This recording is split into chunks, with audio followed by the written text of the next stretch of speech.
नमस्ते, नमस्कार, सलाम, प्रणाम, दंडवत, बंदगी।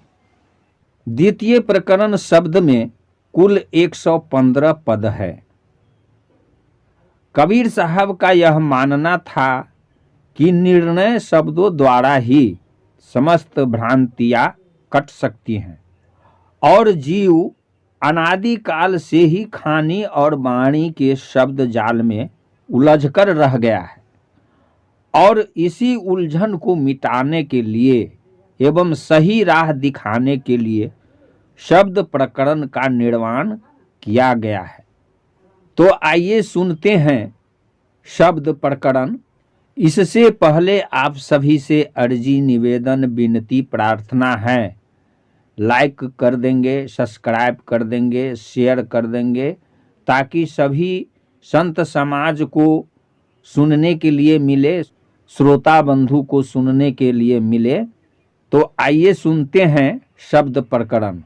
शब्द 70 में सतगुरु कबीर साहब कहते हैं, जस मास पशु की तस मास नरु की, रुधिर रुधिर एक सारा जी। पशु की मास भखे सब कोई, नर ही न भखे सियारा जी।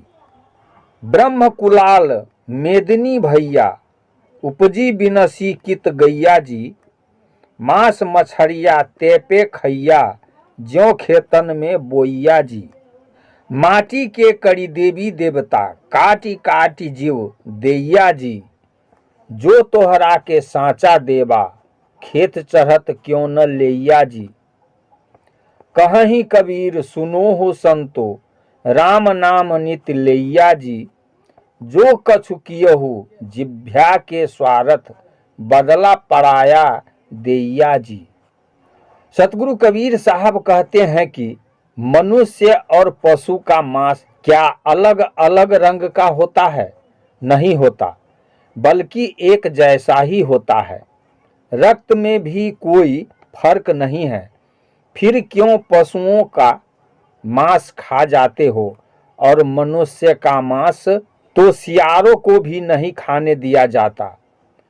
कुम्हार घड़ा बनाता है और उसकी तुलना ब्रह्मा द्वारा सृष्टि रचने के रूप में की जाती है, परंतु वह भी जन्म लेकर मर गया और उसका पता नहीं रह गया।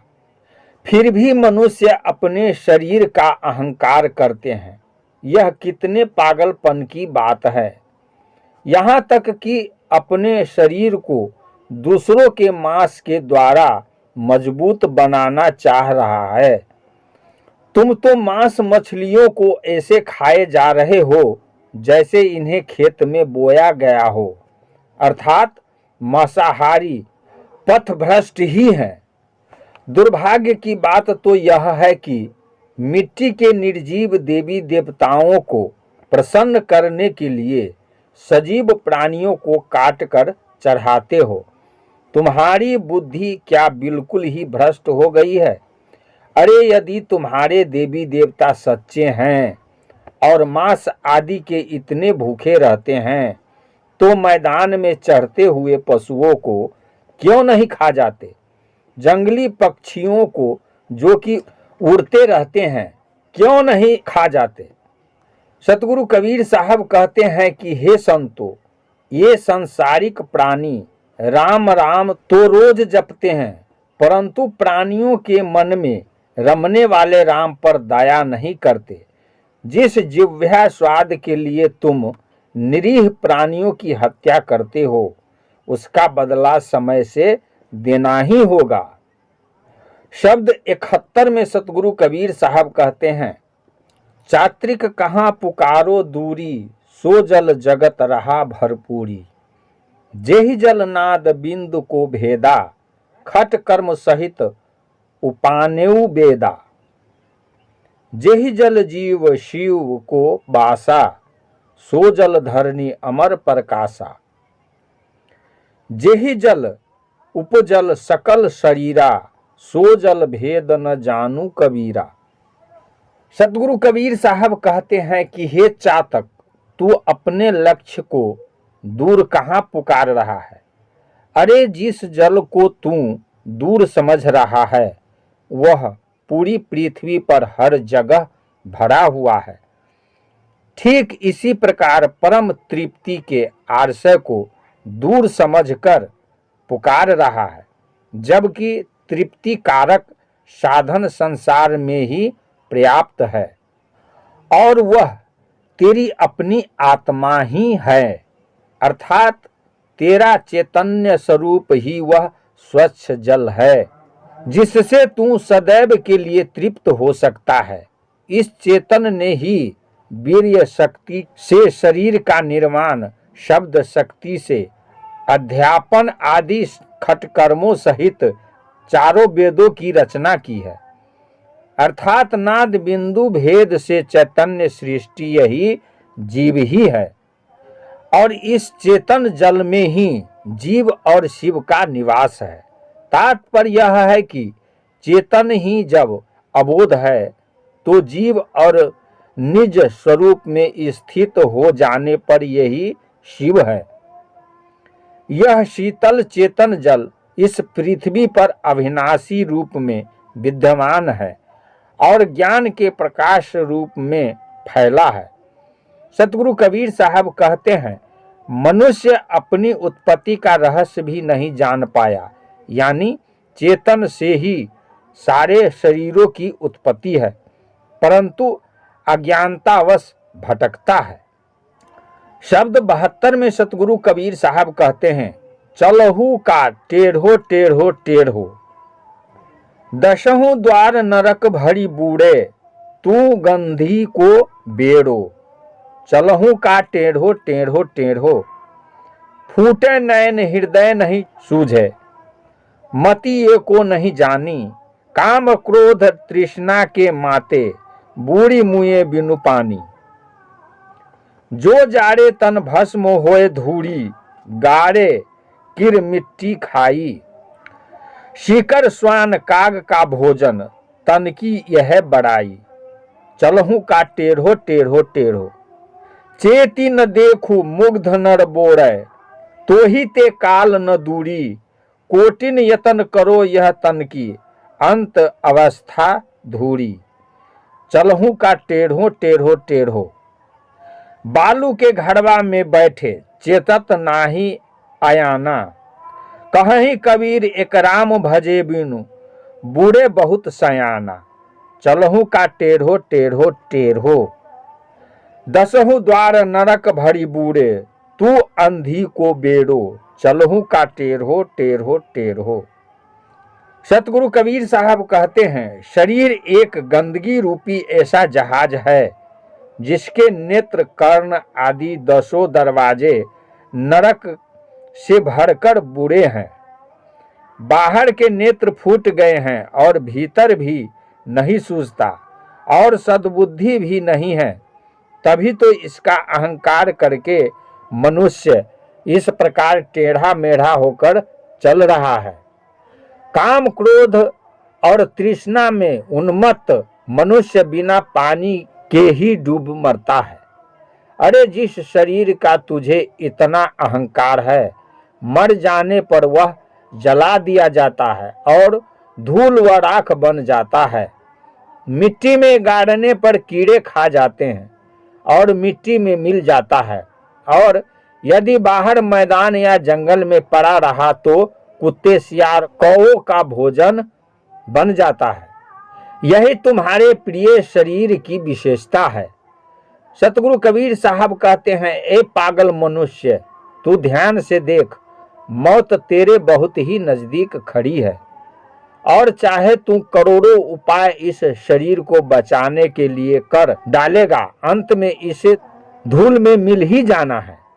अर्थात तू बालू के घर में बैठा हुआ है जो कभी भी ढह सकता है, परंतु फिर भी तू सावधान नहीं हो रहा है। तात्पर्य यह है कि एक आत्मा राम के बिना अनेकों बुद्धि के अहंकारी डूब गए। शब्द 73 में सतगुरु कबीर साहब कहते हैं, फिरहूं का फूले फूले फूले, जब 10 मास उधर्व मुख होते, 100 दिन काहे को भूले। फिरहूं का फूले फूले फूले, ज्यों माखी सहते नहीं बहुरे, सोची सोची धन किन्हा, मुए पीछे लेहू लेहू करे सब, भूत रहनी कस दिन्हा। फिरहु का फूले फूले फूले, देहरी लोबर नारी संग है, आगे संग सुहेला, मृतक थान लो संग खटोला, फिर पुनि हंस अकेला, फिरहु का फूले फूले फूले। जारे देह भस्म हो जाई, गारे माटी खाई, कांचे कुंभ उदक ज्यों भरिया, तन की यह बड़ाई। फिरहु का फूले फूले फूले, जब 10 मास उधर्व मुख होते, 100 दिन काहेक भूले। फिरहु का फूले फूले फूले, राम न रमसी मोह के माते, परेहु काल वश कुआ, कहीं कबीर नर आप बंधायो, ज्यों ललनी भ्रम सुआ। फिरहु का फूले फूले फूले, जब 10 मास उधर्व मुख होते, 100 दिन काहेक भूले। फिरहु का फूले फूले फूले।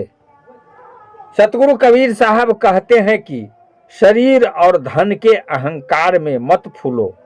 माता के गर्भ में 10 महीने जब औधे मुख लटके रहे, वे दिन भूल गए।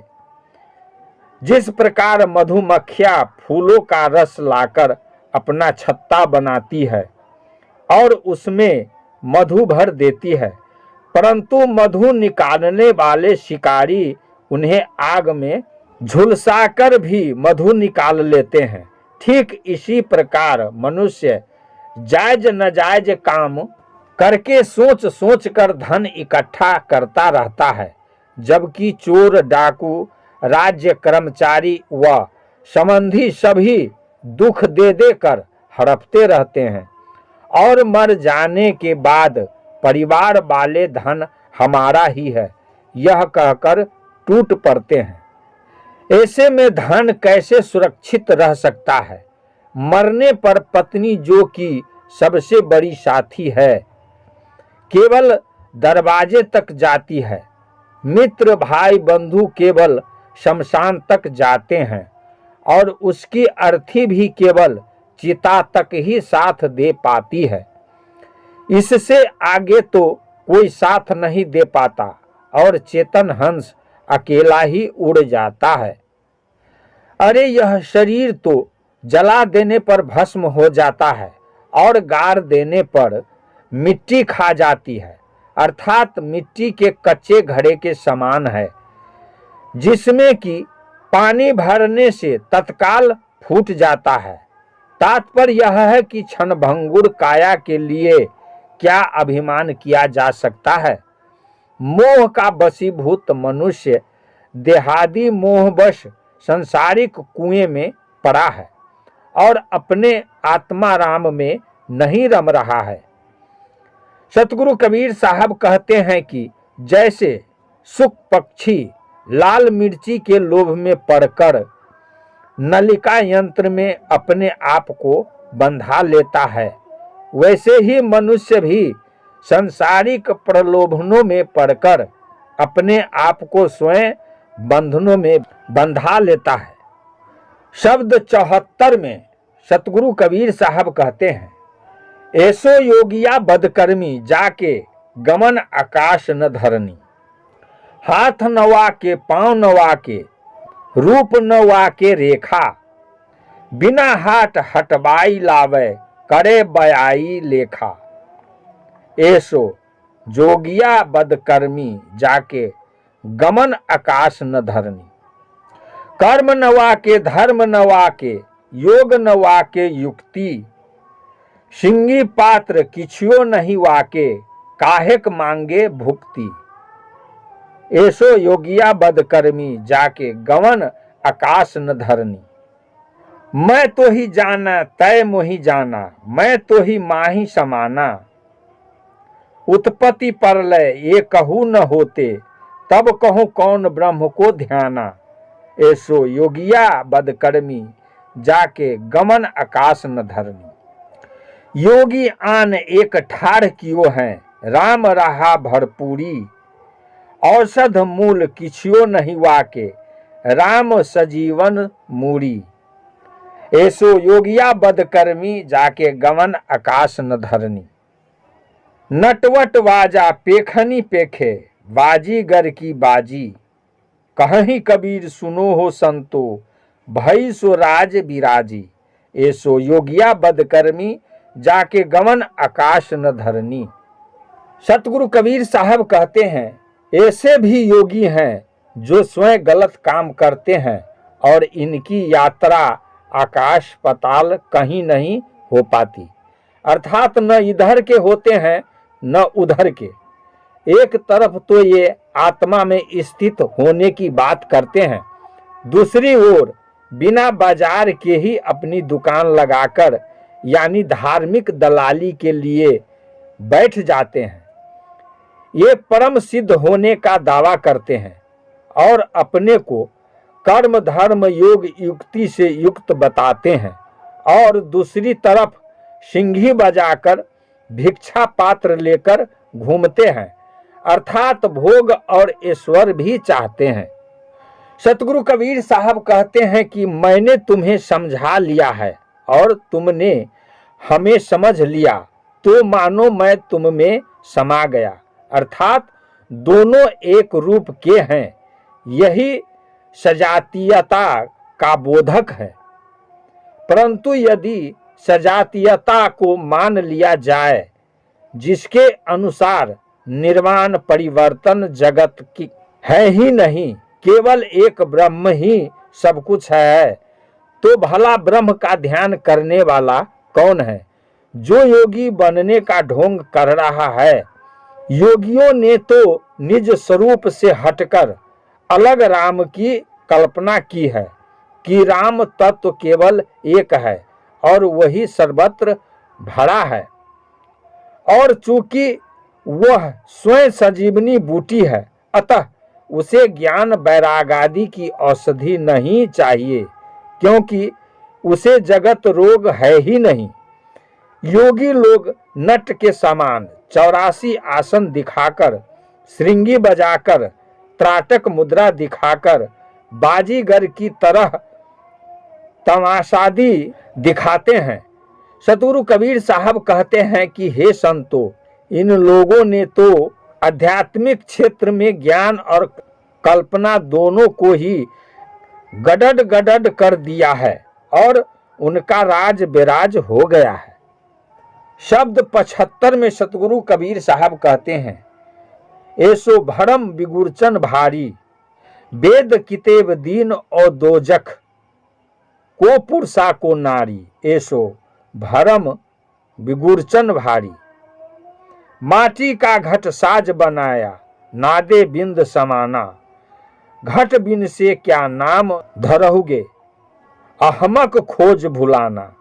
ऐसो भरम बिगुरचन भारी, एक त्वचा हार मलमूत्रा, एक रुधिर एक गुदा। एक बिंदु से सृष्टि रची है, को ब्राह्मण को शूद्रा। ऐसो भरम बिगुरचन भारी, वेद कितेब दीन और दोजख, को पुरुषा को नारी। ऐसो भरम बिगुरचन भारी। रजोगुण ब्रह्मा तमोगुण शंकर, सतोगुणी हरि होई। कहीं कबीर राम रमी रहिए, हिंदू तुरक न कोई। ऐसो भरम बिगुरचन भारी, वेद कितेब दीन ओ दोजख, को पुरुषा को नारी। ऐसो भरम बिगुरचन भारी। सतगुरु कबीर साहब कहते हैं, संसार में ऐसा भ्रम फैला हुआ है कि वेद कुरान धर्म शास्त्र एवं संप्रदाय के अंतर को मानकर लोग एक दूसरे को नरकगामी कहते हैं और स्त्रियों को तो हर मजहब वाले नीची दृष्टि से देखते हैं, जबकि वास्तविकता यह है कि सबकी चेतना एक है और कौन स्त्री कौन पुरुष है यह तो केवल शारीरिक लक्षण है, जिन्हें देखकर स्त्री पुरुष का भेदभाव करते हैं। अरे जब सबका शरीर एक ही हार मांस व मिट्टी से बना है और जड़ तत्वों के अलावा प्राण एवं रज बीज भी एक ही है, तो नष्ट होने पर शरीर को क्या स्त्री कहोगे या पुरुष? हे जड़मती मनुष्य, तू भूल रहा है और तुझे सत्य की परख नहीं है, अतः अपनी भूल सुधार कर सत्य की पहचान कर। सतगुरु कबीर साहब कहते हैं कि जब एक त्वचा, हार, मांस, मल, मूत्र, रक्त और रज बीज से मानव शरीर बना है, तो इसमें ब्राह्मण और शूद्र का कौन है, यह कैसे मालूम हो? मैं तो मानव की प्रसिद्धि तीनों देवताओं के रूप में देखता हूँ, अर्थात अधिक रजोगुणी लोग ब्रह्मा, अधिक तमोगुणी लोग महादेव और अधिक सतोगुणी लोग ही विष्णु हैं। तात्पर्य यह है कि स्वात्मा रूपी राम में रमन करो, और न तो कोई हिंदू है और न ही कोई मुसलमान, बल्कि सभी राम रूप ही है। शब्द 76 में सतगुरु कबीर साहब कहते हैं, आपन पौ आपु ही बिसरियो, जैसे स्वान कांच मंदिर में भरमति भूसी मरियो, आपन पौ आपु ही बिसरियो।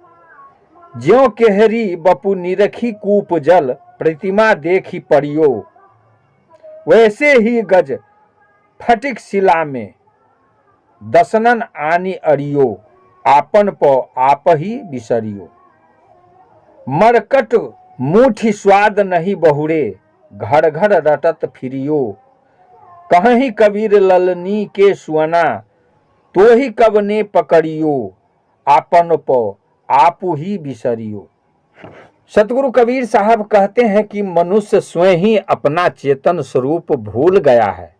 जैसे कुत्ता कांच के मंदिर में प्रतिबिंब देखकर भौंकते भौंकते मर गया, शेर अपना प्रतिबिंब कुएं के जल में देखकर और उसे दूसरा सिंह समझकर मरने के उद्देश्य से कुएं में कूद जाता है और मर जाता है। हाथी स्फटिक पत्थर पर अपना सर पटक पटक कर मर जाता है, क्योंकि अपने प्रतिबिंब को ही दूसरा हाथी समझ बैठा और दांतों से उसे मारना चाहा। सुराही में रखे हुए चने को मुट्ठी में लेकर और खींचते खींचते बंदर कलंदर द्वारा पकड़ा गया, मगर उसने मुट्ठी नहीं खोली और घर घर नाचता फिरता रहा। लाल मिर्ची के लोभ में शुक पक्षी नालिका यंत्र में फंसकर बहलिये द्वारा पकड़ा जाता है, अर्थात सभी लोभ के वशीभूत होकर ही फंसते गए। ठीक इसी प्रकार यह जीव राग, देश और भोगों के लोभ में पड़कर अपना पतन कर रहा है। सतगुरु कबीर साहब मन रूपी सुख को कहते हैं कि तुम्हें किसने पकड़ लिया? अरे तूने तो स्वयं ही लोभवश अपने आप को बंधाने का काम किया है। शब्द 77 में सतगुरु कबीर साहब कहते हैं, आपन आश कीजिए बहु तेरा, काहू न मर्म पावल हरि केरा। इंद्री कहाँ करे विश्रामा, सो कहाँ गए जो कहत होते रामा। सो कहाँ गए जो होत सयाना, होए मृतक वह पद ही समाना। रामानंद राम रस माते, कहीं कबीर हम कही कही थाके। सतगुरु कबीर साहब कहते हैं कि ईश्वर का रहस्य कोई नहीं जान पाया है, इसलिए अपने कर्म साधना और पुरुषार्थ पर भरोसा रखो। जो राम के भरोसे बैठे थे कि राम आकर हमें तार देंगे, उन्हें भी शांति नहीं मिल सकी। अर्थात देहवादी और इंद्रिय लंपटों को कहाँ विश्राम मिल सकता है। स्वरूप राम को छोड़कर काल्पनिक राम की खोज में क्यों लगे हो? अपनी बुद्धिमानी, कला, कौशल के अहंकार में डूबे व्यक्तियों को भी विश्राम नहीं मिल सका, अपितु संसार की अहंता ममता में मरा हुआ व्यक्ति जीवन मुक्ति पद एवं आत्मिक सुख में लीन हो जाता है। सतगुरु कबीर साहब कहते हैं कि मैं कहकर थक गया कि कोई भी परोक्ष राम नहीं है, केवल आत्माराम ही है। परंतु स्वामी रामानंद जी भी मेरी बात पर ध्यान न देकर परोक्ष काल्पनिक राम के रस में भटकते रह गए। चिर विश्रांति का आरसे नहीं बन सका। तात्पर्य यह है कि स्वरूप स्थिति राम ही सर्वोपरि है। शब्द 78 में सतगुरु कबीर साहब कहते हैं, अब हम जानिया हो हरि बाजी को खेल, डंक बजाए दिखाए तमाशा बहुरी लेत शकेल। अब हम जानिया हो हरि बाजी को खेल। हरि बाजी सुर नर मुनि जहाड़े, माया चाटक लाया, घर में डारी सकल भर माया, हृदय ज्ञान न आया। अब हम जानिया हो हरि बाजी को खेल, डंक बजाए दिखाए तमाशा बहुरी लेत शकेल। बाजी झूठ बाजीगर सांचा, साधुन की मति ऐसी, कहीं कबीर जिन जैसी समझी, ताकि गति भई तैसी। अब हम जानिया हो हरि बाजी को खेल, डंका बजाए दिखाए तमाशा बहुरी लेत शकेल। सतगुरु कबीर साहब कहते हैं कि मैंने तो अब ईश्वरीय धोखा या तमाशा जान लिया है। जैसे बाजीगर डंका बजाकर भीड़ इकट्ठा करता है, फिर तमाशा दिखाकर रुपया पैसा अन्न इकट्ठा कर दूसरी जगह चल देता है, वैसे ही ईश्वर भी संसार सृष्टि का तमाशा फैलाकर कालांतर में समेट लेता है।